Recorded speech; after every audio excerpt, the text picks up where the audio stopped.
Darius Holt woke up to the sound of absolute silence, the kind of silence that pressed against the ears like a living thing, and for a moment he wondered if he had gone deaf after the crash. But then he felt the cold dust on his face and heard his own short breaths echoing inside his helmet, reminding him he was still alive on a world that should have been dead. He pushed himself up slowly, every muscle shaking from the impact, and the broken remains of the troop carrier lay behind him like a torn metal skeleton, half swallowed by gray sand.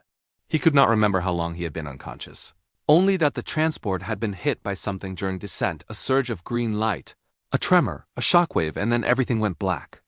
Now he stood alone under a sky without clouds, without sun, just a dull pale glow that seemed to come from the air itself. And the ground beneath his boots felt strangely warm, not like dirt, but like something breathing gently below the surface.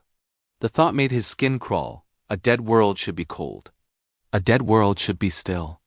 Yet this place pulsed faintly, like a slow heartbeat buried deep under endless layers of dust. He tried his vox, tapping the side of his helmet. "Squad, do you read?" "Anyone?" Only static answered him, a broken hiss that rose and faded as if the wind itself was whispering through wires. Then, just for 1 second, a voice crackled through, soft, distant, filled with fear. "Don't wake them." He froze. The signal cut off instantly, leaving him with more questions than hope. Who was speaking? What was sleeping? And why did the voice sound so certain that he was not alone? With no replies coming, Darius forced his legs to move and began walking toward the ruins he could see on the horizon, dark shapes rising like broken teeth from the ground. As he walked, the world felt wrong in every direction. There were no plants, no insects, no wind, not even the faint heat shimmer that should rise from a barren landscape. Everything was quiet, too quiet, as if the planet itself was holding its breath and waiting for something. When he reached the ruins, he found abandoned buildings that looked untouched by time chairs fallen over, tools lying on workbenches, food trays still on tables as if their owners had simply walked out a moment ago. But there were no bodies. No signs of struggle. Just a whole settlement emptied of life in an instant.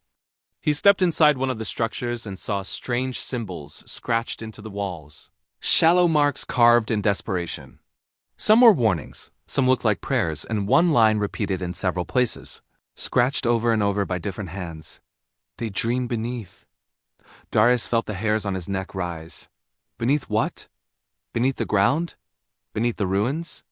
Beneath him right now? He backed out into the open, trying not to imagine thousands of unseen eyes staring up from under the dirt.